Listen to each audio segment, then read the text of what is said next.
What is going on, everybody? It's your boy Gsluke here with our weekly DFS live stream. This time we've got the BMW Championship second leg, excuse me, of the FedEx Cup playoffs. And frankly, I'm super excited because next week I get to see the action in person. Whoever ends up making it in the top 30 not only gets into East Lake, a guaranteed massive payout there at the end of the year, but also gets into all of the majors, a lot of exemptions into WGCs, all that sort of stuff. So a ton on the line, both for us DFS players. Of course, that's the excitement here with the Wednesday, but also for the tour players themselves. And I'm looking forward to Atlanta next week. If anyone's going to be there, make sure to stop on by and say hi. I'll be there for all 4 days. We'll also be able to bring you guys a little bit of a report from the golf course. I'm going to try and get there early on Wednesday if possible, and perhaps take a few videos out there, get you an idea for the conditions. It should be a good week. I like when I can do that. Was able to do it for the Honda Classic,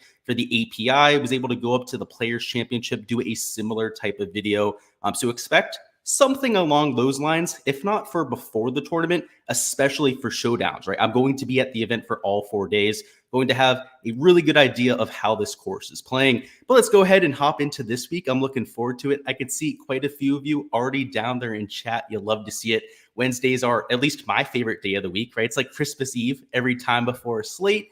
But hopefully it is for you guys too. I can see for Nick, he loves Wednesdays. I know that for Nick. Probably a similar reason there. What's going on, Big Tex? What is going on, Martin in Allyboro? Love to see all of you down there in chat. And what's going on, Wilson? Love to see you down there too. Let's go ahead and talk about this course. So, course breakdown, I did it early in the week. Again, a lot of research. It came out a little bit later than usual because of the good old shoulder, which, by the way, is starting to feel a little bit better. I've hit quite a few putts. No golf swings yet. I still got to wait a few more weeks before I start to test those waters.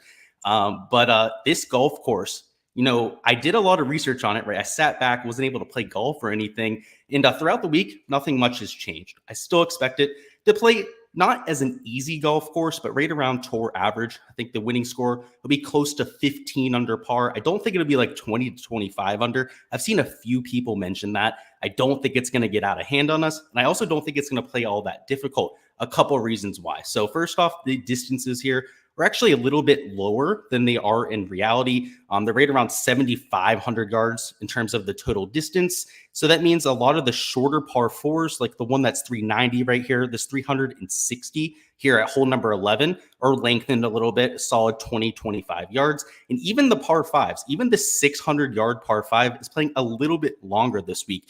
And the one down here that's 614 yards, is playing closer to 640. So it's a long golf course if I've ever seen one. You still have a few gettable holes, right? Like the 405-yard par four, the 360, the 390 are still going to be a driver and a wedge in. But distance is going to be a key factor on the par threes, and then those par fives that are well over 600 yards. It's going to play a massive factor. I mean, if you're a short player, you miss the fairway on that hole, you're going to be laying up and perhaps have like a 250-yard shot into a green. Distance is going to play a huge factor here. So that's what just wanted to touch on that. In terms of my modeling, the only real changes I've made throughout the week is I'm looking a little bit more at around the green than I was starting because of how thick the rough is.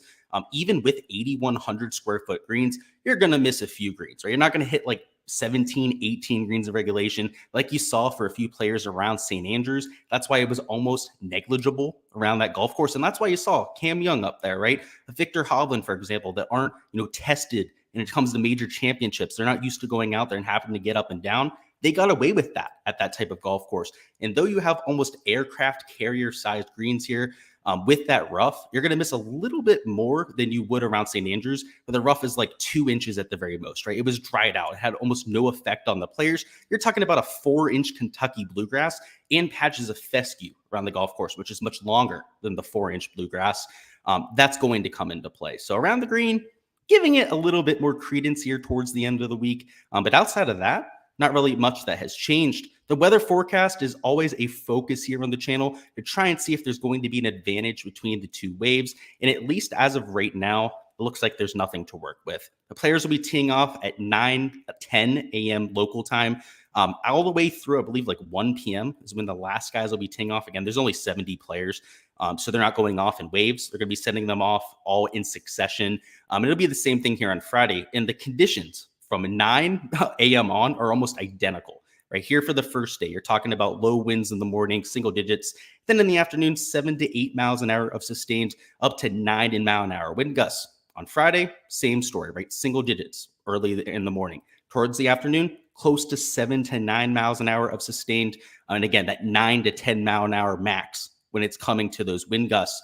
So there's not going to be an advantage between the two waves. I mean, if you're playing showdown, as per usual, the earlier you can go off, the better. I mean, you're going to get slightly lower winds for at least an hour or two, but you're not going to be talking about a large difference. You're probably a 0.1, maybe 0.2 shot difference at the very most. And when you're talking about world-class players, that means next to nothing. You need a ceiling performance when it comes to showdown. So unfortunately here for Thursday, and at least if the forecast holds up here for Friday, not going to be a massive edge in that department, at least from the weather perspective.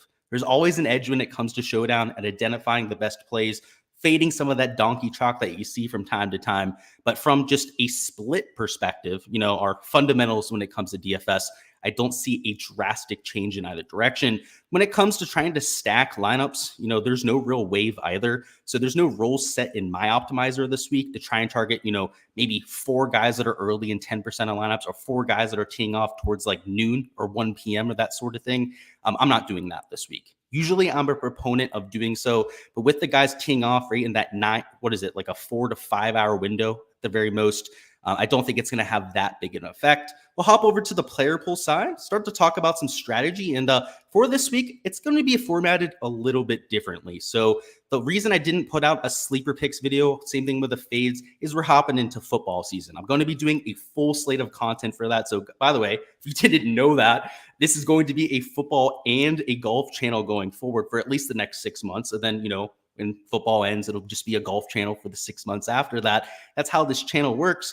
But we're going to have to scale back on some of the golf content, consolidate it, right? Try to be a little bit more efficient with our time. So a way to do so is I'm going to put the fades and sleepers here in this video, give us a little bit more to talk about because, when we're talking about game theory, why we're fading some of these players and why we're trying to get to some of the sleepers, it gives you a really good idea of what I'm doing with other players in that range. And we're going to talk about other players in that range as potential pivots, guys that are maybe a little bit lower owned. So I think it's a good way to do this, kind of incorporate fades and quote unquote sleepers into this video. And you're going to see a similar type of consolidation in terms of my DFS videos. The core picks and value picks are going to be combined into a single video, which, you're going to get the same type of content. But at least for me, right, I don't have to edit and upload 2 videos. It's going to simplify that for me. In terms of football content, I guess I'll talk about this too. It's going to be primarily focused on showdown. That's my specialty when it comes to the area. I do a lot of game scripting. I'm huge into game theory, if you couldn't tell. That's why I'm so good at playing NBA DFS, which is my breadwinner when it comes to this. But in terms of just pure entertainment, what I enjoy, I love fantasy football. It's what I did since I was 5 years old, right? So I focus on the showdown side because you could use game theory unlike any other, right? When you're playing in a large, main slate type of contest, which I will do content for because there's just such a demand for it, right? I'm going to get a lot of exposure if I do main slate content. And I know a lot of you out there want that information to begin with. You can't be as strategic, right? You can't play the game script for, let's say, a 13 game slate or a 15 game slate. You'll see like once or twice a year when they're all playing at the same time. Like for the last week, for example, right? You get like a 14, 15 game slate. You can't do that whatsoever, right? Whereas if you're playing a single game, there's a lot of strategy that goes into that. So it's going to be mostly showdown focused, but yeah, a lot of exciting things to come. So keep an eye out for that. But that's what we're going to do here in the live stream. We consolidated the content a little bit. And let's talk about the fades and sleepers to start. Then we'll talk about, our regular player poll, then hop into the questions as we always do here. But in terms of the fades, there's 3 of them I want to talk about. It's Justin Thomas, it is Patrick Cantlay, and then down here it is Cam Young. None of them are horrible plays. Just want to get that right off the bat. All of them you can make a great argument for, but you can make an argument for pretty much everybody above $8,800, and they all make a lot of sense. Really, we're playing a game, right? We're not just trying to take the best plays. You have to consider ownership, game theory, and for me, there are a few concerns about these players. So let's start with Justin Thomas, who last week lost on approach and lost with his putting. The putting, we can probably look past, right? He's extremely inconsistent. It's never been a strong suit. And though in 2022, he's been a lot better with the flat stick, it's not something that we expect him to gain with every single time he goes out, right? He's going to have dud performances, but losing on approach, that is a lot more concerning. In fact, for Justin Thomas, he hasn't done that for quite some time. And almost, anytime I want to play JT, I want him coming in with form. I want to see the ball striking because he's so reliable in that category. What I'm okay with not seeing is the putting, right? The putting I'm willing to completely put aside. I'm not willing to overlook the approach play. And as of right now, I have him projected as, I believe, the second highest owned player on the entire slate. Behind one of these two guys up top. You can probably guess who's the highest owned player. But Justin Thomas, it's not like he's a horrible play. I just don't think he's that guy. There's guys around him that have been playing better, or at least I think model better for the golf course. You can see he's my number 8 model ranking, and he's number 3 in the pricing, right? Like I said, he's not a bad play, but relatively, especially compared to some of the guys around him, just guys that I'd rather get to. I mean, first off, Jon Rahm hit the ball a lot better last week. I'd much rather get to him because I have confidence he can go out there and gain strokes on approach, right? Justin Thomas, he wasn't able to do so last week. I mean, that's concerning to me. And it wasn't like it was a bunch of water balls for JT. I believe, at least based on memory, it was only 1 or 2 over the week. Almost everyone had at least 1 or 2 water balls last week. So you can't blame that. JT just wasn't able to hit many greens. And that's concerning for Patrick Cantlay. I believe the only category he gained in was around the green. He lost off the tee. I know that for a fact. I know for a fact he lost on approach. And I even think he lost with the putter last week. I mean, that is even more concerning than what we have with the JT here. And I still have him at 17.5% ownership. Now, are JT and Cantlay able to bounce back? Is that something that they're capable of doing? Absolutely, right? But are they being overlooked? No, JT is like the second highest owned guy on the slate, right? That's a little bit ridiculous to me, if you ask me. And Patrick Cantlay, he's still up there in the top 10 when it comes to ownership. So it's not like you're getting a pivot going to somebody like Cantlay or JT. Right? JT, it's not a pivot whatsoever. And with Cantlay, right, you're getting like 1% leverage off of somebody like a Scotty Scheffler. You're pretty much getting the same ownership on somebody like Willie Z, who won last week. I'd much rather play Willie Z than I would play somebody like Patrick Cantlay. And now that doesn't mean I'm playing Willie Z this week. And we're going to have to keep that one behind the paywall there. But Patrick Cantlay, I have no interest there. He's like the one, him and JT are like the only guys up top that played horribly last week. Like even Rory McIlroy still at least hit the ball decently. Like he missed the cut, right? Had a bad week. Scotty Scheffler, for example, right? Had a pretty bad week. He lost most of his strokes putting at least, right? Like thank God it wasn't him going out there and just hemorrhaging strokes on approach. I mean, you just don't like to see that, especially for JT and Cantlay, who did it over a 4-round sample size, over 2 rounds, right? Anything can happen. You can have a couple water balls, and that can completely derail your shots gain metrics over the first 2 rounds. When you have a 4-round sample size, that's even more concerning for me. The last favor making is Cameron Young, and yeah, he's the community pick this week, right? He's going to be super chalky. And it's the same argument I'm making up top, except that 20% ownership here in the bottom of the, let's say, I guess, top of the 8K range there at $8,900 is a lot different than 20% up top. It's a lot different than 20% Justin Thomas. In fact, if you were going to account for his price, I mean, he's probably like a 30% guy up top. Like he's mega chalk at this point. Like comparatively, you have a solid 7-8% gap from somebody like a Cam Young down to a Ju Young or a Sanjay M. He's almost 10% higher owned than somebody like a Victor Hovland. He's more than 10% higher owned than the Jordan Spieth, more than 10% higher owned than a Lowry. And he's a solid like 8% higher owned than the Neiman. Like, is he that much better than all these guys where he's twice as likely to succeed, even 1.5 times more likely to succeed than a Joaquin Neiman? That's a flat no. That's a big no for me, right? And the reason why he's getting all this attention, and it's deserving, right? It's something that I do a lot here, right? I look for people that are ball striking it well that didn't putt well last week. And that's Cam Young. I understand the play, right? But when someone like that becomes popular, it doesn't have that same appeal. When you're trying to find somebody as a bounce back, it's because they're low owned, right? When we're looking at somebody who had a bad week last week, usually they're overlooked. Cam Young's not being overlooked. It's not the same type of situation. You're not trying to, take a 20% guy and hope that he bounces back. That's what you're hoping with Cam Young. And on bent grass, and I hate to, go full rant mode on this because it's fucking ridiculous. He should not be chalk. I don't even think people should really be betting him this week, to be quite honest with you. He loses on bent. Like, do you really think he's going to go out there and just improve his putting on a surface that he's been absolute dog shit on all season, losing 0.6 of a stroke per round? Like, yeah, right. Like, you hope he bounces back. You'd hope that he can somehow go out there and spike on the surface. Is that likely, though? Probably not, because he sucks on bent grass, right? So rant aside, Cam Young, like 0% of my lines. I have zero interest in playing him. And is he capable of winning this event? Yes, it's a bomber's type of golf course. Ball striking is the name of the game here. But should he be 20% owned? Hell no. He shouldn't be 3 times more owned than Jordan Spieth. Yeah, right. He's not 3 times more likely than him to succeed. So we'll leave it there. That's the spiel on Cam Young this week. Absolute donkey chalk, if you ask me. Ridiculous out there. I'm not playing him. Zero interest whatsoever. Let's talk about the sleeper picks now. I can start talking about guys I actually like, not somebody that infuriates me like Cam Young, where everyone's like, "Oh, let's play Cam Young this week."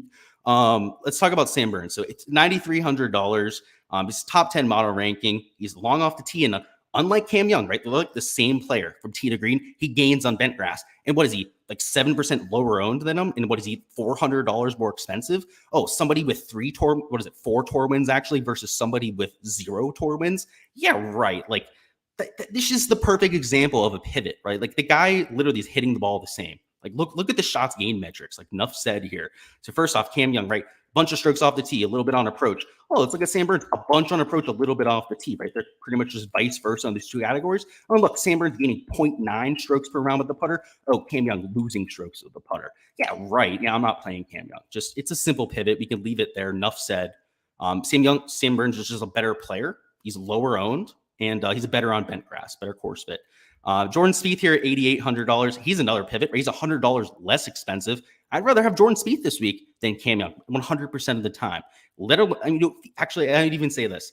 If Cam Young and Jordan Spieth were both 15% owned this week, I'd play Jordan Spieth over Cam Young. Literally, in a head-to-head type of scenario. Because at this golf course, it's not going to be all about just bombing and gouging it, right? Like that's what we thought going into the week. Like I mentioned, around the green, getting a little bit more important, and putting on 8,100 square foot greens. It's something that is definitely, I should have mentioned that along with around the green. I'm also looking at putting a little bit more. You can't be 3-putting all over the place there, right? If you're going to go out there and do so, you're going to have a lot of issues. Jordan Spieth, right? He has issues from like 3 feet.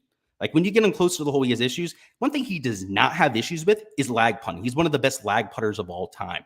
And you put him on bent grass this season, he's actually been better than Bermuda. Now, for his career, he's definitely a Bermuda specialist. So I don't know if you want to look into this bent thing so much, but at least over this season and the 2021 season, Jordan Spieth has been a lot better on bent than any other surface. So, maybe he's coming around on it, right? Maybe he's changed his preference there.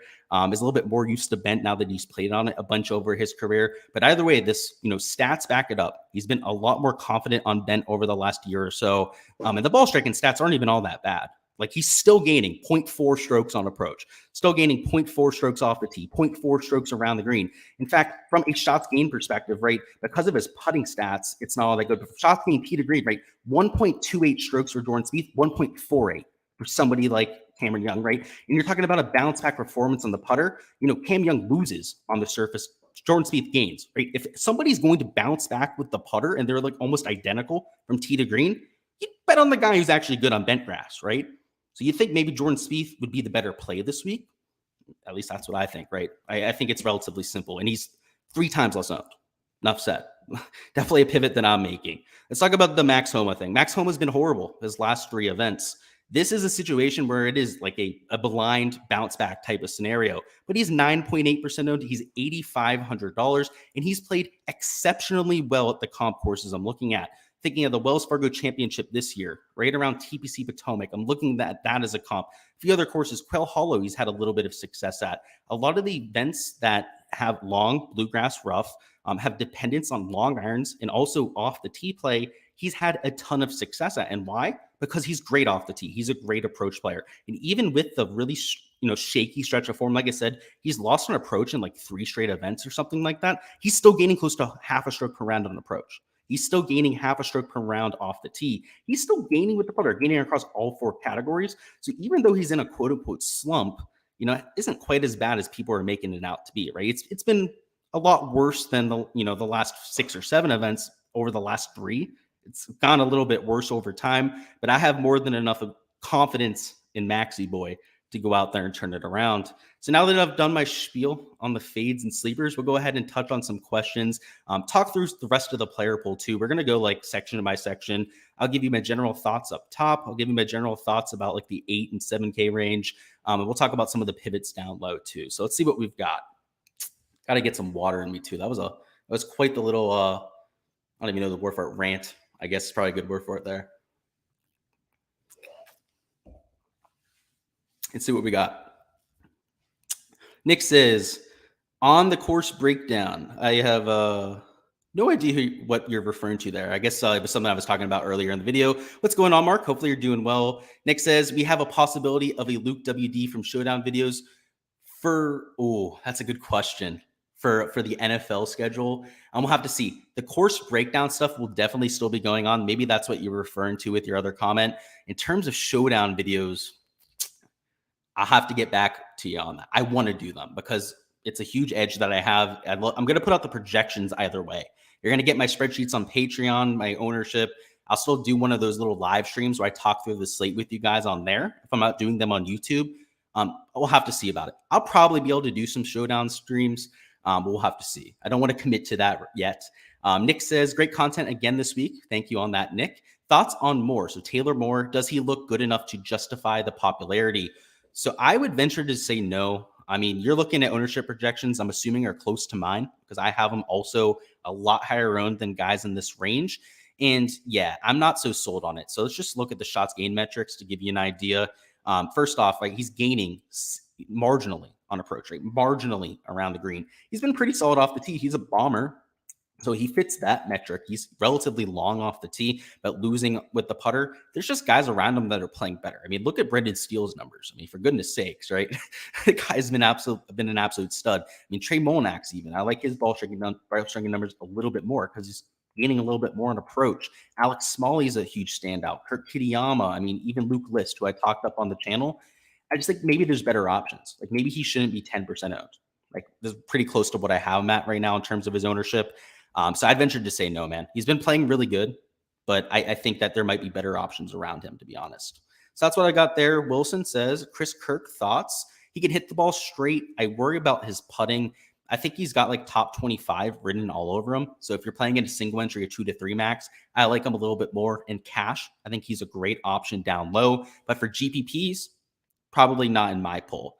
Carmi says, do you still like Luke List? I do. I like him a whole lot. We'll talk about him towards the end of the video when I talk about some of the guys down low because I have them on the sheet here. We'll for sure talk about them. Jack says, just got a feeling Colin was on the brink of something. Had a decent bet on him, assuming last week at 25-1. Hopefully it's not just the each way money. Yeah, he looked good last week. Like his irons were dialed in. He was hitting those 3 to 5 foot shots. I should say approach shots to 3 to 5 feet, like you're used to seeing from a Colin Morikawa. I worry about whether that's an aberration or not. Right? That's the first time we've seen that for quite some time. So if you want to be early on him, this is the time to do so, Jack. The number is going to be the best you're going to get for quite some time. If he has figured out the iron play, if he's gone that left to right ball flight to come back, that was so consistent for him over the last few years, then you're going to get a great number on it. I'm just not 100% sold that we're at that point, right? It's a little bit speculative. So I'm not there with you, Jack, but he's definitely showing breadcrumbs. If he's on to that left to right ball flight, if he's back to the Colin Morikawa of old, I mean, it's a great number. 100% great value bet there. Arthorn says, I will lose every dollar before I roster List or Kirk again. Yeah, List is definitely an experience. It's the Luke List experience. You have to know that going in. He's going to miss 3-footers. He's going to hit the ball to like 2.5 feet and miss them for birdie. Siwoo Kim is that same type of player. You have to know what you're getting into if you're going to play them, right? It's not for weak-minded. You got to be out there, understand that he's going to bust a lot more than he hits. But when Luke List hits, he wins you GPPs. At the Farmers Insurance Open this year, I won 10K because of Luke List. Had an outright bet on him. I won another 10K on Luke List, right? It has its moments. When you play somebody like Luke List, a Sepp Straka last week, you're going to lose a lot more than you win. You just have to go into it understanding that, having that perspective. Because if you jump ship early because you get a little bit disappointed in them, then you miss out on Sepp Straka last week. Like myself, I didn't play Sepp Straka. I had played him for like the last month and a half, by the way. And then last week I didn't. He goes out there and does that, right? That's what happens when you get tilted about it. So, hey, I would just say try to put the emotions aside or just check your perspective. Understand that it's Luke List. He's going to suck a lot more than he's good out there. And hey, if you don't want to stomach that, hey, I don't make your lineups for you. I don't have that risk tolerance in mind. That's something that I'm willing to do, though. Space says, I will have quite a bit of List. Yeah, I'll be there. Cohiba says, JT stated that all putts are almost downhill. Well, they can't all be downhill, Cohiba, right? There's downhill and there's uphill sections.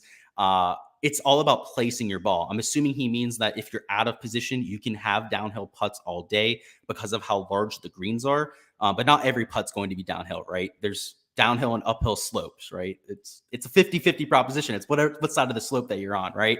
Wilson says, J.H. Kim, so Ju Young Kim thoughts. I like him this week. Accurate driver, just a better player than people want to give him credit for. Michael says there's no cut. There is no cut. That is correct. Nick says, damn, I hope Cam Young's family weren't watching. Yeah, me too, honestly. When I give players shit, I think they, if anyone's watching this, right, that's in the camp of any player, and I'm talking shit, understand that I'm a straight shooter, right? I'm not going to gloss over something. It's just not my strategy. It's not my style. I don't gloss over things, and it's all out of, tough love, right? Cam Young's great at other golf courses. I just don't think this is his week. JG Funk says, no cut is more difficult. The cut gives an edge. I don't know, man. I heard a lot of people saying that. I think that people have positive experiences with no-cut events where they go out there and they lose money, and then people have positive experiences. I've had a lot more positive than negative experiences when it comes to cuts or no-cut events, so I like them. And I've heard a lot of people bitching about it this week, and I'm sitting there, I don't want to really talk about it because I know it's going to piss them off if I say I like them because I win at them, but I do. So I think it's all up to the person, to be honest, boss. Wilson says, get that Cam Young out of here. Yeah, I agree. Keegan says, grandson Luke going in on the donkeys tonight. Yeah, you know it. I have to. Anointed says, McElroy, he's liking the course. He's been there early. Yeah, all reasons to fire him up, right? He's been there early, getting a lot of time in there. The driving accuracy is 56 against the field the last 16 rounds. Yeah, I'm playing more than 10%, man. I'm going to have him in 50% of my lineup. So I'm even more high on him than you, to be honest. Wilson, yeah, absolutely going with that. Sway says, if you're only going to play 10% Rory, you might as well just full fade him. Yeah, I agree. I think you should play a little bit more of them. Let's see. I have Anointed. You're going to have to give me a better idea of what you're asking there. We have Mark who says, what do you think of Herbert as a bottom play? Well, Mark, I like him, but I would like you to be a little mush about that because I don't want many people to be playing my boy Herbert this week. We're not going to talk about him any more than that, Mark. But hopefully, listen. Make sure you're listening here, Mark. It's a good play, but we'll keep that between me and you, okay? Wilson says, golf podcast, what's going on? Yeah, maybe I'll do a podcast at some point. Nick says, you will be at Eastlake doing an on-course course breakdown for next week.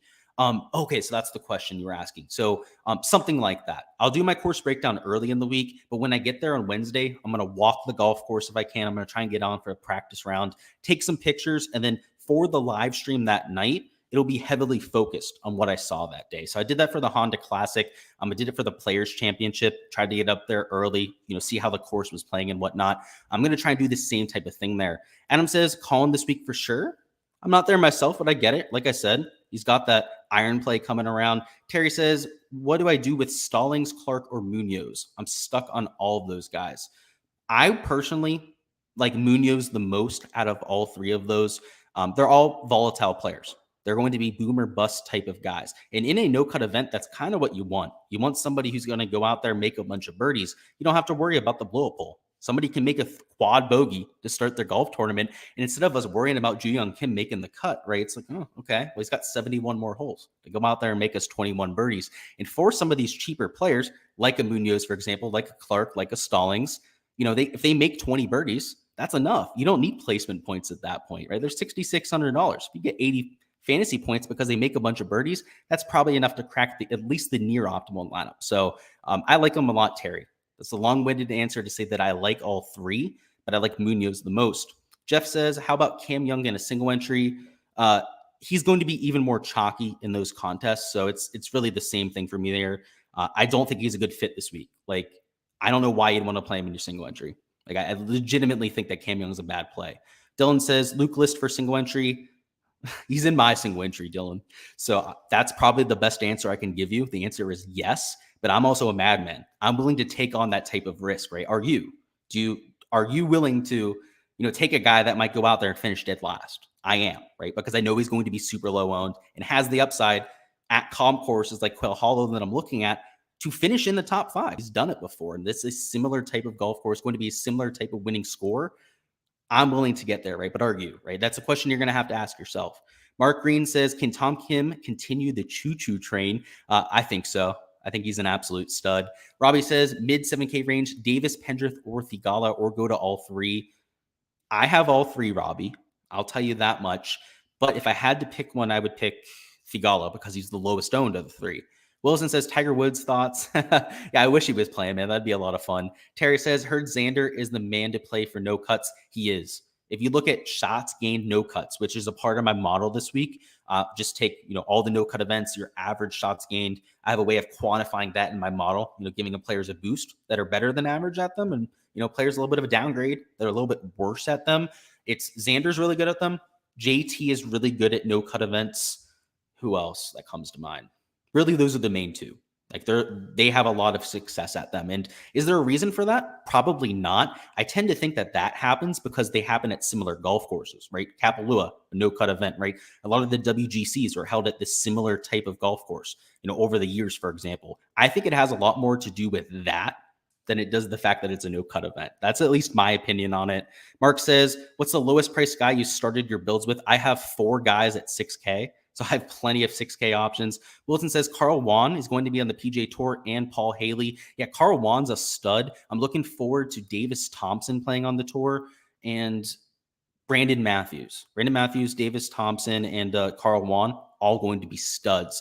Nick says, last minute, Stallings bounce back or Molinax. That's going to be Stallings for me. He's lower owned than Molinax, which is surprising. I mean, guys, remember when Stallings was like mega chalk? Because of all of those top 10, top 15 finishes. And then he has just like an okay couple of performances, like not even bad.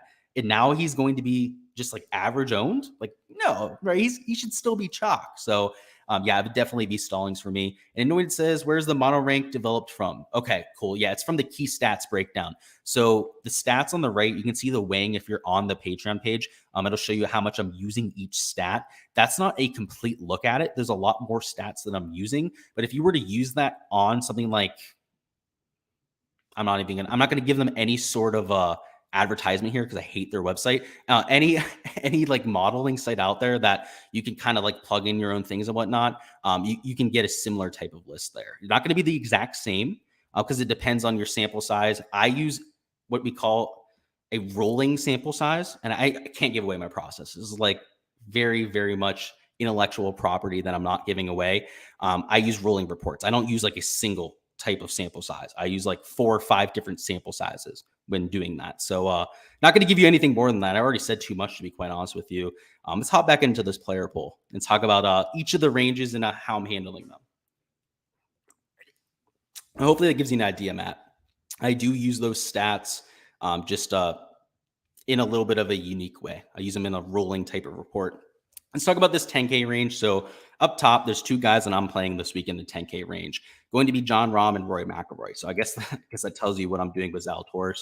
But Jon Rahm and Rory McIlroy, great on bent grass, coming in with the form I'm looking for. And Rory, I have the largest outright bet that I've placed in quite some time on Rory McIlroy this week. And it's not just a hunch. There is that aspect to it. There's a little bit of a gut feeling there. But on top of that, he's number 1 across the board in terms of the modeling. He loves bent grass. He's played well in every single comp that I'm looking at this week. If you look at shots gained no cut, he's up there. He's in the top 5 in that category. You look at shots gained in FedEx Cup playoff events, he's top 5 in that category. Every single metric that I looked at, Rory McIlroy was top 5 this week, if not number 1. He was mostly number 1 in every single category that I'm looking at. And when that happens, I don't want to say it's like a sign for me to go out there and play somebody in like almost every lineup that I'm playing, but it is. Like he's when he's just showing up over and over and over again, I'm going to have an extremely hard time avoiding you. So Rory McIlroy is in the player pool. I don't think that should surprise anybody. Jon Rahm is in the player pool. So I did mention that I might go 100% Rory. I have not taken it that far, but Jon Rahm also going to be in a significant amount of my lineups. Now, he's going to be relatively high owned. So I believe just like a JT, he's like up there in the 20% range. If you're on the Patreon, you can, of course, get all the ownership numbers. I just can't remember it off the top of my head, but it's up there, but I'm willing to eat that. The ball striking stats, we're back to Jon Rahm, vintage Jon Rahm. And even though he started the week a little bit scratchy with the putting, he definitely brought it back to at least baseline over the weekend. He didn't look the worst there on Saturday and Sunday, started to make a few 10 to 15 footers, those 15 to 20 footers, which elude Jon Rahm for quite some time. And we're getting him on bent grass now, right? Those were Bermuda greens. He was quoted as saying that he can't read Bermuda. He was having a lot of trouble. He said he hated these greens there on Thursday. He used that exact type of wordage. And it's because he's not used to Bermuda. Like he grew up in Spain. They don't have Bermuda over there, first of all. Out there in Scottsdale, they have Bermuda, but it's mostly drier weather type of grass. POA, usually. Bent POA mixes are what really thrive out there in desert type of conditions. So he's not used to it. I get it, right? But now we get him back on bent grass, which he has a lot of success on. So I like that quite a bit. We talked about the fades already. Scotty Scheffler, Tony Finau, I'm still on them and on them quite heavily. They're up there in the top 5 in terms of my exposure this week. Number 2 and number 3 in terms of model ranking across the board. Shouldn't be a surprise either. Scotty Scheffler has the off the tee game I'm looking for. The putting on bent is a little bit shaky. I have to admit that that's not ideal there. But I like everything else I'm seeing from Scotty. So I'm willing to overlook that a little bit. Hopefully he can turn that putter around. But hey, if he doesn't, it makes sense, right? The bent numbers have never been that good. But Tony Finau, right, on a heater. I have a hard time avoiding him there too. That's a slam dunk pick. I mean, to fade Tony Finau this week, it has to be ownership wise, right? Like he's also up there in terms of ownership, right around 21% the last time I ran ownership. So if you're going to fade him, it has to be based on ownership. But I'm having a hard time doing so. I just think he's a smash play. And at $9,700, he could be your third man into lineups. He doesn't have to be your second man in. I mean, he could start lineups with Rory, Scotty Scheffler, and Tony Finau there, and take somebody like a Luke List down at the bottom, another guy in the 6K range, and still build a really attractive lineup, because a lot of the guys down here in the 6K range are outrageously good. I mean, Luke List, right? He's a little bit of a madman, but you got Kurt Kitayama. He's gaining across the board. Alex Smalley's been a stud. We looked at his shots gain metrics before. Same thing with Brendan Steele. Remember, he was gaining like 0.8 strokes off the tee, like 0.7 strokes on approach. Just ridiculous stuff. Like you can take those type of guys and you're going to save a ton of salary. So feel free to, jam in a bunch of these studs up here above $9,500. So those are the 4, main guys that I'm taking in my lineups. In terms of the lower 9K range, ownership really falls off. You're getting at least like 17, if not 20% plus ownership on almost everybody above $9,700. When you start to get down here to, Sam Burns obviously is 13.8%. Hovland's relatively low owned. You have a little bit of a lower ownership number on even a Sanjay and a Ju Young Kim. Just people are trying to jam in these players, right? And that same thought process I just gave you, where I'm like, oh, you might as well try to jam them all in. Everyone's doing that, right? So like, you're not going to be unique doing that, but it makes sense. They have the most win equity. You want to try and get as many of them into your lineups as possible. But if you're going to try and get unique, maybe mix in one of these guys, like a Sam Burns, for example. If you like anybody here, I mean, Colin Morikawa is going to be popular, so maybe throw him out there. But Xander, Matt Fitzpatrick, they're going to be a little bit lower owned than everybody else up top. Sungjae and Ju Young are certainly going to be a lot lower owned than all those other guys up top. You have the ultimate pivot in somebody like a Jordan Spieth, pivot in somebody like a Max Homa. So if you're looking to try to differentiate, just take one guy from like $9,300 down to $8,500, or even down here to Corey Connors. I mean, Hideki's going to be mega low owned right now. Do I think you should play him this week? No, I'll just say that right on now. I think he's injured. I don't know if that's the best idea to go out there and play Hideki. He did withdraw from the Pro-Am today, did not play a practice round there on Tuesday. So those are extremely concerning pieces of news. But everyone in this range is super low owned. So if you're looking for a pivot, this is where you're going to find it. So a few of them that I like. I like Sam Burns. You guys know I really like Jordan Spieth this week and Max Homa. But if you're looking for a pivot, pretty much all of them are going to work, except for Cam Young, right? Cam Young is like the one piece of chalk here, right? So if you just avoid Cam Young, you can pretty much scatter shot in this range and get all of the leverage and all of the uniqueness that you're looking for this week. Let's see. Joaquin Niemann's going to be a little bit higher owned. So at $8,600, I guess he wouldn't really be a pivot, but I do think he's a good play this week. In the 8K range, you also have relatively low owned options. I would say from Terrell Hatton the whole way down to Brian Harman is like, it's just a massive drop off in talent. Like the guys here in this range are overpriced. Like Brian Harman, 77, he's not the best course fit. Aaron Wise at $8,100 is, I think, the best example of this. It's just a lot more expensive than he probably should be. So I'm going to be a little bit lighter on this range than most people. There are a few in this range that I will have in my lineups, but they're a little bit overpriced. But the one thing I'll say, right, is anytime a golfer's overpriced, and I'm hovering on this one guy, Aaron Wise, just to, kind of give you an idea, kind of give you a hint here, maybe it's a good thing because he's a lot lower owned than he probably should be, right? So, there's pros and cons to guys being overpriced, and maybe this range is a good way to get super unique. I mean, let me try to think. I think they all have at least a little bit of ownership, but a lot lower than they would be if they were $7,500. Like Brian Harmon with his form, Russell Henley based on how he's been playing, even Adam Scott based on how well his short game went last week. If they were in the $7,000 range, they'd be 5-6% higher owned. So maybe it's a good thing that they're a little bit overpriced. The guys that I really like here, though, and I tried fading Cameron Davis today. A few guys down there in chat that I was talking to about this today can attest to this.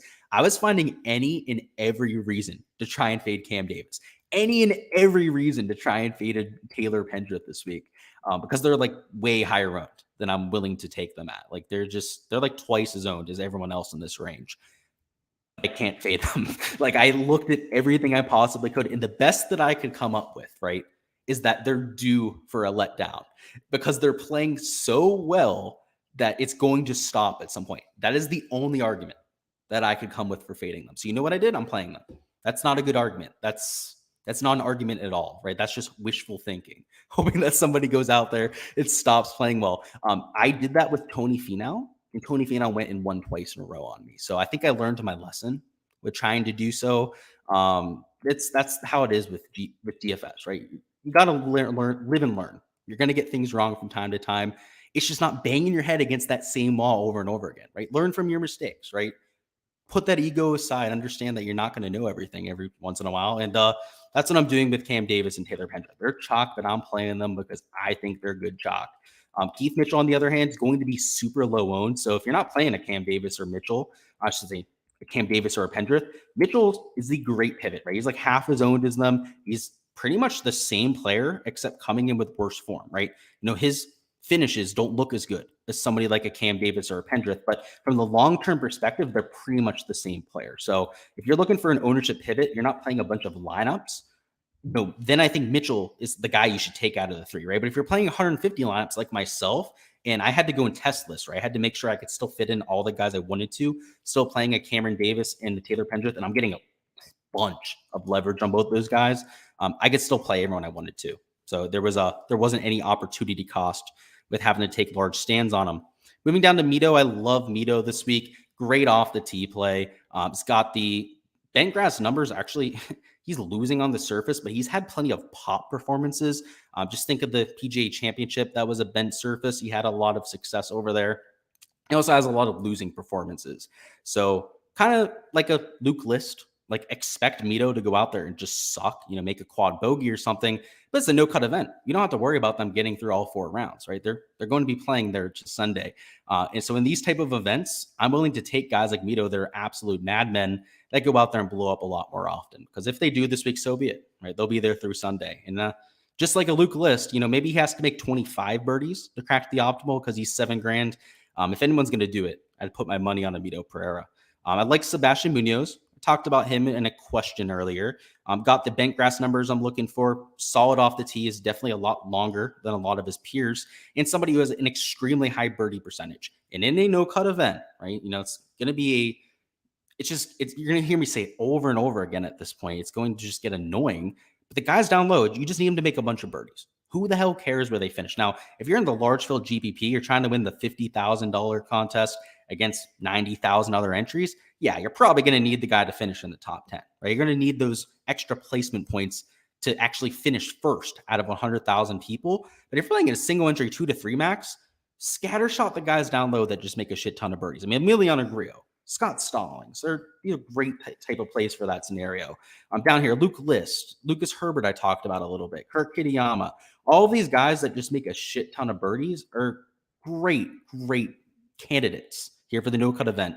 Because who cares if they go out there and suck for even an entire round? Hell, for even 2 rounds. Who cares if they suck, right? If they go out there and they make 7-8 birdies on the 2 other rounds, mix in a couple even on the few rounds they suck, that might be enough to get into the optimal, or at least the near optimal, which might take down one of those large field GPPs. So that's the real thought process down here. Just take high birdie percentage players. If you're long off the tee, it makes it even better. And up top, just pick your guys. I don't think you can go wrong up top. I started with saying that pretty much everyone up here, you can make a great argument for playing. They could be a core pick for you. Hell, I know people mentioned Colin, right? Like I'm not huge on Colin this week, but I sure as shit get it. I think that he looked extremely promising last week. Now, Can you play everyone up top? Absolutely not. Right? You're going to have to pick your stands up here. That would be my advice. Right? Get 2x the field. If somebody's 20% projected owned, play at least 40%, play at least 50%.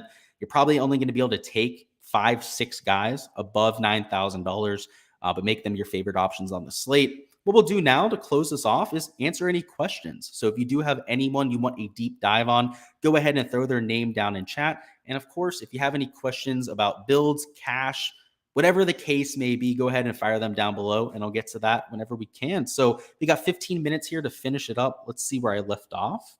We have Wilson down there who says Charlie Woods got a second place in his most recent tournament. Yeah, he's been really good, and he's playing down here in South Florida, which is the most competitive circuit when it comes to junior golf. Terry Sarber II says, thank you for your input. Let's win this money. Absolutely. Glad to be of help. Ali Rose says, how do you like Mito this week?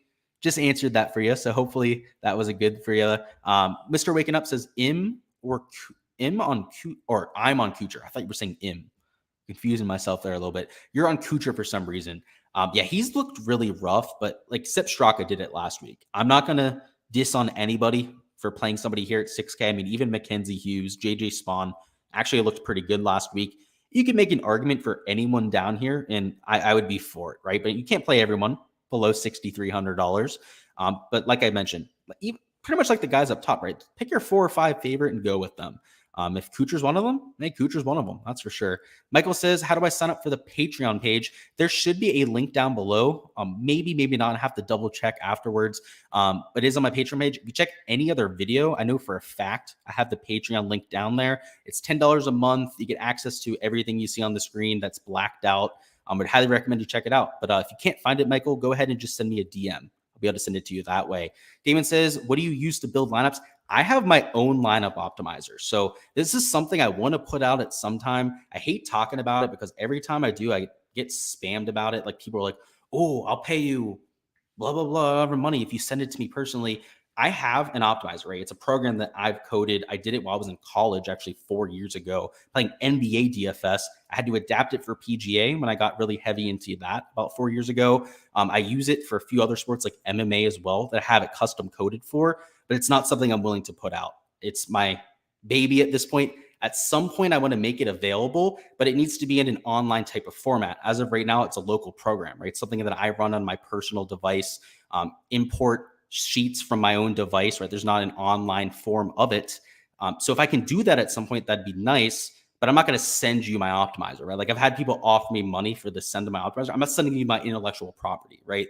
That I've developed that you could then take and go and use and sell yourself, right? Like that's not going to happen. So there are things that need to happen before I can make that widely available, but it's coming. It's going to happen at some point. I've been saying it for like a year at this point. So I know guys that have been here for a while probably rolling their eyes right now, but it's going to take a long time to do. A lot of money to develop.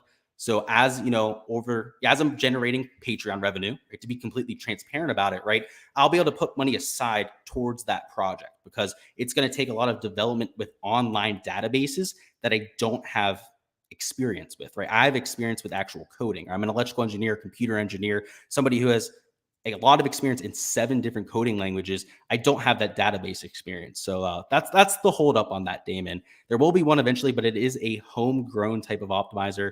Nick says, Pendrith thoughts. I love Pendrith. That's for sure. And there's no limit on the questions. Hey, I'll be here all day if you guys have questions. Hell, if it's 12 minutes, sure. If it's 30 minutes, hey, I'll answer your questions till then too. The thoughts on Pendrith. I love him here. So kind of like Cam Davis, I tried to find any reason humanly possible to fade him, and I couldn't. The form coming in is outrageously good. He's a top 15 model ranking. He's great on bent grass. He's long off the tee. He fits that. Just a great play all around. Love Taylor Pendrith this week. Mark says Scott Stallings. I like him. I like the form, first of all, right? If you take a look at the form for Scott Stallings, he's definitely underpriced based on what we've seen. I mean, the missed cut last week, sure, right? But top 15, top 10 finish, top 5 finish, top 10 finish, right? You're not going to find form better than that. He's been playing outrageously well, and he's $6,600. So, yeah, I like him a whole lot there. Mark says Davis Riley for a top 10. Yeah, I like Davis Riley a lot. He's a kind of one of those, I don't want you to, talk too loudly about type of plays. I like him a whole lot, Mark. That's for sure. Mark says, what is the cheapest player you started a build with? So, yeah, I think you asked that question before, and I told you the one I ended with. Sorry. Let me think about that, because I think it's Scheffler. I don't know if I started builds with Tony. I'd have to double check on that, to be honest, Mark. But I know for a fact I have a lot of lineups that start with Scotty Scheffler. So Scotty Scheffler is probably the answer there. Wilson says, Live Golf in Boston is going to be fun. Yeah, I imagine they're coming down to Miami here in a few months. It's actually for their last playoff event. So it's for the team aspect too. So I believe they're going to have like the 3-round tournament for all the players, but then they're also doing some type of team thing. And again, they're so bad about putting out their literature about the actual rules of Live Golf that I don't even know what the format's going to be, but it's going to be whatever the team final is down there in Miami. It'll be pretty fun. Alibro says, Im or Kim? Oh, it's Kim for me. I had to make that same decision today, Ali. It'd be Kim for me. Thoughts on Wise this week? I like Wise. I like the ball striking. He's a little bit overpriced, though, I'd say. So he's a little bit lower owned than he should be. If you're willing to eat that price, I think it makes sense. Wilson says horse racing betting would be fun. Yeah, I've actually gone to the track a few times. They have a few horse racing tracks down here in South Florida. It's fun just to go out there.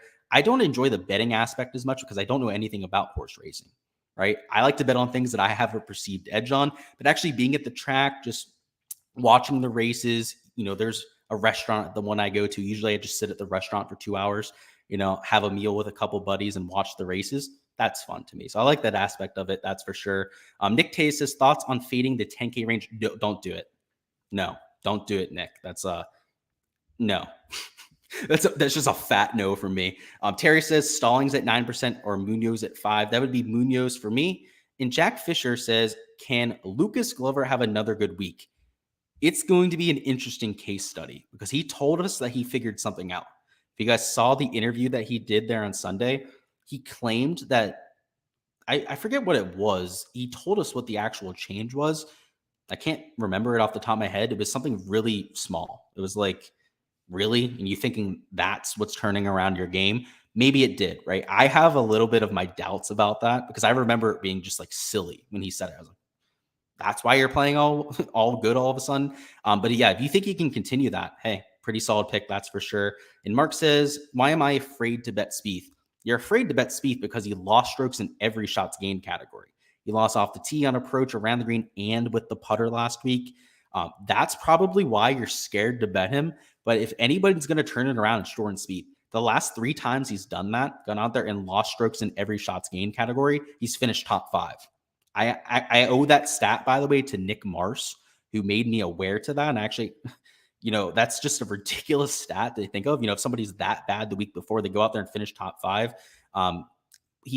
Second at Pebble Beach was one of them. He won the RBC Heritage after having a horrible performance at the Masters. And I forget the one before that. But it's like an outrageously good results after he sucks his dog shit the week before. So yeah, dude, it's scary, Mark. That's why you would be scared to do so. But hey, maybe there's something to that. James says, what about Molinax? Molinax is going to be chalk. And it's people chasing the performances, right? Like before the last 2 events, I guess the win too, right? I guess we can lump that in there. Where's Molinax down here, right? 5th place, 37th, 21st. And then he had that win. Before that, he was complete dog shit. Like he was in a stretch of, I believe, like 7 or 8 missed cuts. The only reason he made it into the playoffs and is here in the top 70 is because of this stretch and because of the top 5 last week. He would have been right on that border to even make it into the top 70 if it was something like a made cut there. I think people are buying it on the hype, and I'm not sipping the Kool-Aid, right? I don't necessarily agree with Trey Molinax being chalked this week. So I'm not going to be there myself. I understand it. Like the form's been better than we've seen for quite some time. But with guys down here in the 6K range, I tend to look at that as a flash in the pan a lot more often than not, right? They're lower tier players. They're going to spike from time to time. And usually their spike performances are few and far in between. I mean, what Scott Stallings did over the last 2 months is the outlier, right? You don't see somebody go on a stretch of form like that where you go, what was it for Scott Stallings? Like 8th, 4th, 10th, 13th. Like that just doesn't happen, right? Like when it happens, it's notable. It's why Scott Stallings was mega chalk, even though it's Scott Stallings over those last few events. I have an issue getting to those guys because usually it doesn't sustain. And maybe it does, right? And he's $6,200, 10%. Molinax ends up going off. Just I'd rather make a few pivots. We have Wilson who says, I don't like gambling and horse racing. You might make a channel on it. Okay, just betting on the app and doing $1 bets.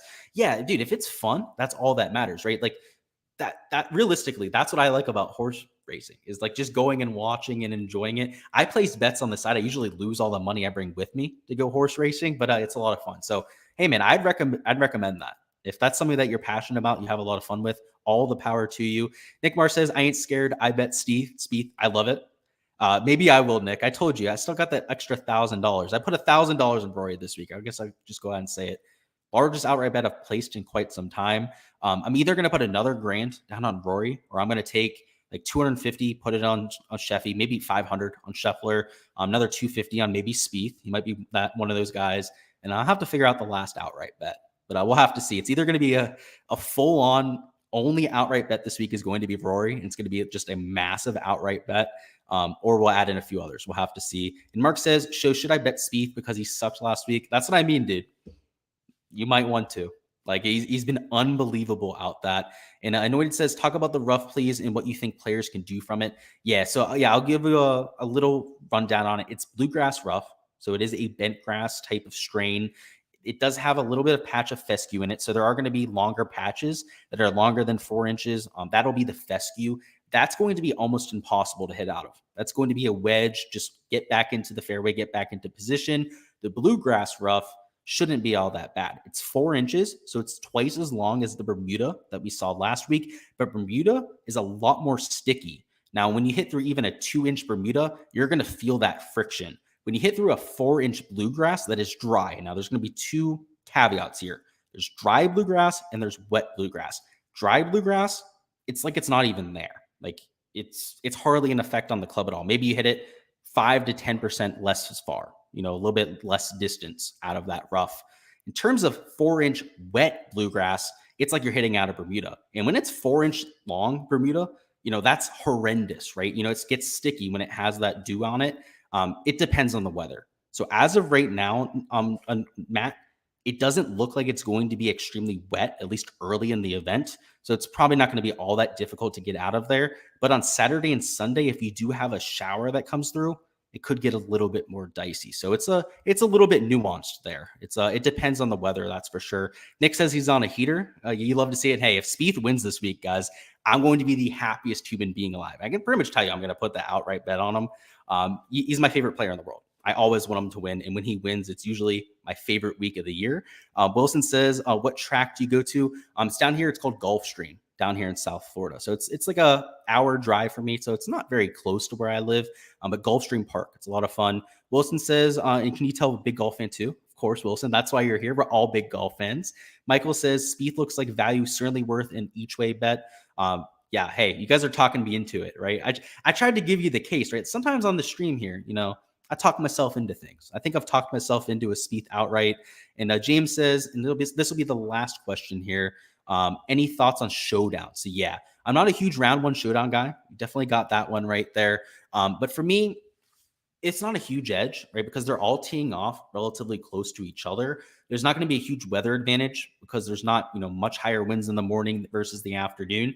Just take your guys, right? If you see somebody that's underpriced, go ahead and lock them into lineups, because for Showdown, the chalk from 4-round lineups almost directly lines up with the chalk for round 1 Showdown, right? The ownership is almost eerily similar versus the Largeville GPP on that versus the Largeville GPP on the other side. Just take your guys, right? Whoever you're taking in your 4-round lineups, probably go ahead and use them in your Showdown there for round 1. I don't see a weather edge, and the pricing is just so similar, right? So unless you see any drastic differences, I don't do Showdown, so I don't know if there's anybody super highly priced comparatively or so anybody, a lot lower priced comparatively, but try and take advantage of some of those. And Mark says Gulfstream is a Ross. No idea what that means. And Michael says first race every meeting of racing at Gulfstream. Yeah, so I guess you guys know about Gulfstream too. Yeah, I don't go there very often, but it's pretty fun when I do. But that's all I've got here for the live stream, fellas. I'm really looking forward to this week. Again, next week, I'm really looking forward to. I've already got that trip booked. Got a place nice downtown in Atlanta. We're staying there with a couple of buddies. I'm going to be there for all 4 days, and I'm really looking forward to it. So best of luck this week. Next week's going to be epic. We'll have the extra content for you. I'm going to do showdown streams for rounds 2 through 4 this week. We'll have some prize picks videos too. So stay tuned for all of that. And hey, at the end of the week, I want you guys sending me those screenshots with a win, because I'm feeling it this week. There's a lot of good vibes going in. And hey, it's the playoffs, right? The clutch people come to play in the playoffs. Those that can take the pressure, that can execute when the most is on the line, are going to have success. And I think I'm one of those people. So that's how we're going to sign off here. And